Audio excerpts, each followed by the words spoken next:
El dólar de equilibrio hoy, para que la gente lo entienda, mirando las variables que vienen al mercado, está entre 350 y 400 pesos. Ese es el dólar por encima del dólar Qatar, que hoy está en 3.45 aproximadamente. Sí, el dólar Qatar está justo en el piso. Eso simplemente es un cálculo bastante simple, donde se divide más o menos el total de pesos que hay en la economía, dividido más o menos el total de dólares que habría en materia bruta.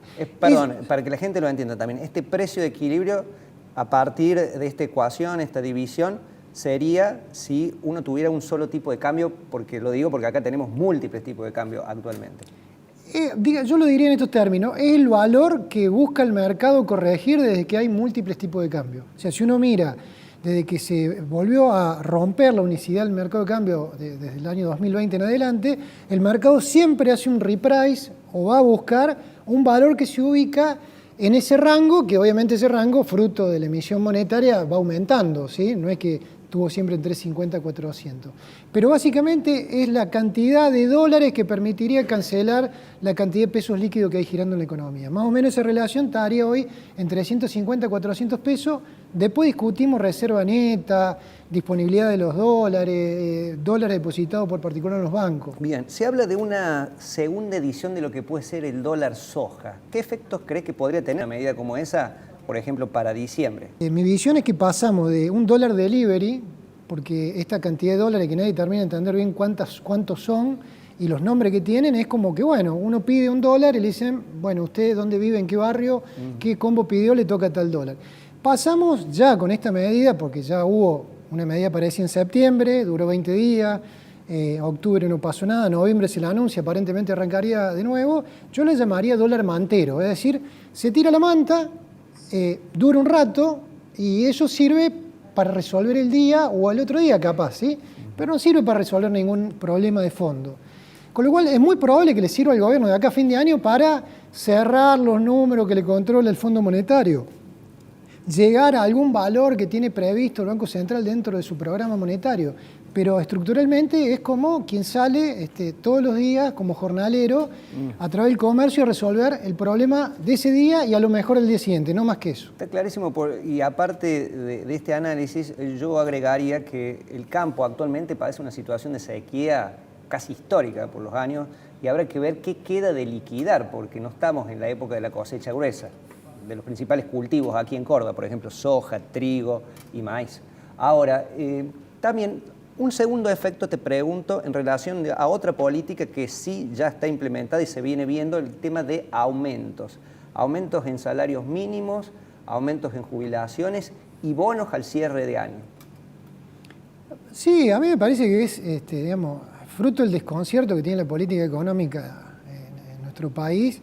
Se intenta remediar los problemas que va originando esa propia política económica. Y parte del remedio, obviamente, tiene que ver con que la gente llegue a fin de mes, o que se pueda llegar al fin de año con cierta paz social. Y detrás de eso se buscarán soluciones. Pero digo, la gente tiene que se da cuenta, digamos, es claro de que con un bono de fin de año de 20, 30 mil pesos, o con el aumento o una convención de aumento parcial de precio por 4 meses, con eso no resolvemos nada cuando la inflación es del 100% anual y lo más probable es que el año que viene se vuelva a repetir una inflación similar o quizás mayor. Entonces, el nivel de desbarajuste que hay en los precios relativos es tal que a todos nos cuesta hoy saber si es mucho o poco el valor de las cosas, inclusive ese bono de 20 o 30 mil pesos. Es más, hasta todos dicen puede ser 20, puede ser 30, puede ser 40, es decir, puede ser de uno o de dos, es decir, puede ser algo o el doble de ese algo. Eso muestra de que hay un nivel de minimización de los problemas reales que tiene nuestra economía y nuestro país y que se lo quiere resolver con la fábrica de billetes o la fábrica de resoluciones o de normas, que lo único que hacen es repartir algo que no existe, ¿cierto? Es como que yo pudiera imprimir billetes y los repartiera.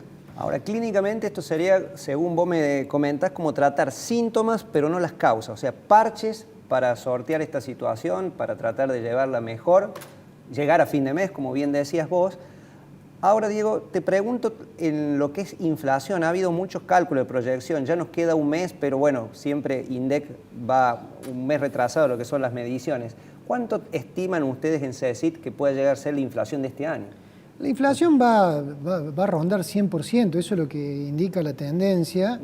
podrá ser 99, podrá ser 101, digo, pero es decir, que las cosas a fin de año van a valer el doble de lo que valían el año pasado. Eso es algo realmente inédito, preocupante. Somos un país único en el mundo que está bajo estas circunstancias, y nada tiene que ver con la historia de la inflación en los 80, donde era un fenómeno, o en los 70, que era un fenómeno que ocurría en muchos países. Argentina hoy es realmente un caso clínico, específico. Bueno, pero dirían algunos también desde la otra vereda, pero también hay inflación a nivel mundial, dado después lo que fue las emisiones y los préstamos en pandemia. Países como Estados Unidos también están teniendo una inflación récord en ese sentido. Sí, los países centrales tienen sus problemas, tienen problemas estructurales en la economía. Son graves los problemas de ellos, digo, porque cualquier aumento de precio en España, en Italia, de 8 o 9%, donde los salarios están fijos y no se mueven, eso implica corregirle a cualquier persona su proyección de vida por 10 o 15 años. Es decir, realmente tienen otro tipo de problema. Ahora, nosotros, el primer problema que tenemos hoy es que nos estamos quedando sin moneda. Es grave la situación. En los últimos 4 meses de que asumió el ministro Massa, entre Guzmán y Massa, hay un cálculo que hemos hecho en donde uno puede ver que más o menos hay un retiro del 1% de la masa circulante de peso, donde sale de la circulación económica, y simplemente se lo devolvemos conceptualmente al Banco Central para que nos pague interés, porque no queremos el peso. Esto es lo que está pasando en los últimos 4 meses. 1% cada 10 días. En 4 meses hubo una caída de 13 puntos por la preferencia del peso, para decirlo de alguna manera, en el bolsillo o en las cuentas a la vista para poderlo trabajar, pagar cosas. De igual forma, por otro lado, la situación de precios relativos, yo creo que pone al país en una gravedad de entrar en una crisis de liquidación del capital, como ha pasado en otras veces, porque hoy la situación de liquidar o no stocks, vender o no vender, ya pasa a ser de nuevo, es como el dólar, pasa a ser una oportunidad de manta tirada en la vereda a un día, a una hora, a un precio. A esa misma vereda, a otra hora, a otro horario, con otra temperatura, hay otro precio. Y cuando la economía empieza a funcionar en base a ese patrón, quiere decir que hemos perdido todo registro de planificación e invertir. Esto obviamente está ligado a que no hay crédito. Bien.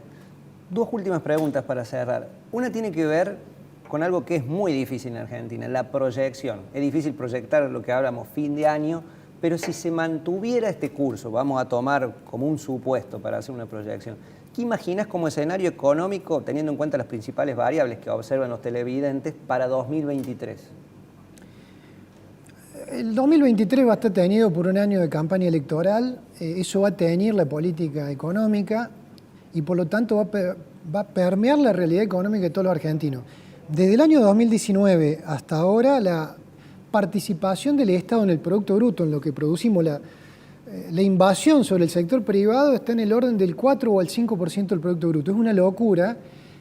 No va a haber una quita de posición en base a eso. Eso va a permanecer durante el 2023. Es decir, vamos a ver un Estado que nos sigue pisando la cabeza a los ciudadanos, a las empresas, por la simple y sencilla razón de que todo el sistema político va a estar apostando a un plan económico que deberán llevar a cabo quienes sean elegidos por el voto de la gente.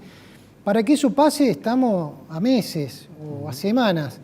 Con lo cual, digo, no hay que ser optimista en ningún sentido y yo lo único que sí estaría alerta a que no haya ninguna crisis disruptiva, porque cuando se producen estos fenómenos, sí hay sectores que tienen intereses muy propios sectoriales que pueden operar en consecuencia de esos intereses y producir una ruptura en el sistema general. Ahora, en ese contexto y en ese escenario, te lo pregunto porque había gente que sabía de tu entrevista y me decía, pregúntale sobre el dólar, sobre la variable, si piensa que va a haber una devaluación importante o vos crees que con estas políticas, y más teniendo en cuenta que se viene un año electoral, va a ser de nuevo la estrategia contenerlo, que haya pequeñas actualizaciones mensuales, o realmente crees que no hay capacidad suficiente para sostenerlo y realmente se puede ir incrementando muy fuerte en los próximos meses? Lo que pasa es que el dólar hoy es un eufemismo, el valor del dólar. Desde que se fue el ministro Guzmán, desde antes el ministro Guzmán, cuando decidió cancelar las importaciones, las licencias de importación automática, ahí Argentina decidió devaluar. Ahora, la manera en que decidieron devaluar, Yo creo que es la peor de todas porque es devalúo para alguien, para otro no, es decir, depende de lo que compres, cuándo lo compras, en qué mes lo haces, de qué forma es el dólar que vas a pagar. Con lo cual hoy vemos que se está pagando dólares de 350 pesos o algunos tienen la suerte de pagar dólares de 170 y otros reciben por exportar dólares de 110. Ahora, lo cierto es que yo creo que no hay que pensar en que va a haber una unificación del mercado de cambio, que si hubiera una unificación del mercado de cambio, ahí sí podríamos pensar en cuál sería el valor de equilibrio o el nuevo valor del dólar, y ahí sí podríamos pensar si podría o no haber una devaluación en relación a cuál dólar, al oficial, al dólar Qatar, al dólar soja. Es cierto, hay muchísimas variables. Bueno, pregunta final para quienes nos ven, dicen, bueno, bárbaro, ya tengo un panorama, las grandes variables fueron mencionadas, pero yo no controlo todas esas variables macroeconómicas. Nos ve tu familia, nuestros conocidos, el público, los turelos de Canal C. Dice, ¿qué puedo hacer en base a esta información? Ya te hablo del pequeño ahorrista e inversor. El pequeño ahorrista inversor, yo lo que le sugeriría para el verano es reservar en bienes. Digo, dadas las circunstancias, hay muchas oportunidades que se están produciendo. ¿Por ejemplo? Desde la electrónica hasta bienes de uso, mobiliarios en las casas, en las oficinas. O sea, adelantar compras en la medida de lo posible. Automóviles, vehículos, digo, obviamente que hay que conseguirlo, todo lo que sabemos. Capital, claro. Pero digo, me parece que ahí sí hay muchas oportunidades y quien las sepa aprovechar va a lograr grandes diferencias, porque como sabemos, se puede pagar la electrónica a lo mejor casi a la mitad de lo que vale en otro lugar. Entonces, las diferencias, por ejemplo, digo como ejemplo. Siempre tomando, precios en dólares de referencia al compararlo. Porque igual si la electrónica... Precios en dólares o precios de listas, ¿cierto? Porque con los automóviles pasa lo mismo, ¿sí? Hay precios de lista, precios de entrega. Entonces, yo le diría que le presten mucha atención a eso. Y en la parte financiera, no hay mucha oportunidad a la vista de corto plazo en donde poner excedentes. Y quien deba hacerlo, yo le sugeriría que atesoren en moneda dura. En moneda dura. ¿Y plazo fijo UVA? El plazo fijo UVA es una buena herramienta dentro de una estrategia de inversión, lo mismo que las letras del tesoro, los bonos del tesoro, pero tiene que ver con una parte de la cartera de inversión. Bien. En el margen yo no iría seguramente por ahí. En el margen quiere decir lo nuevo, el nuevo excedente que tengan para invertir. Clarísimo. Bueno, como siempre, el profesor Diego de Aquino, le agradecemos por su visión, clarísimo. Seguramente te vamos a estar invitando porque... yo creo que más allá del Mundial, como decíamos al inicio, van a ser meses calientes económicamente. Se viene diciembre, que históricamente es bastante volátil, y habrá que ver cómo se presenta el verano. Muchísimas gracias, Diego de Aquino. Gracias, Sebastián, por la invitación.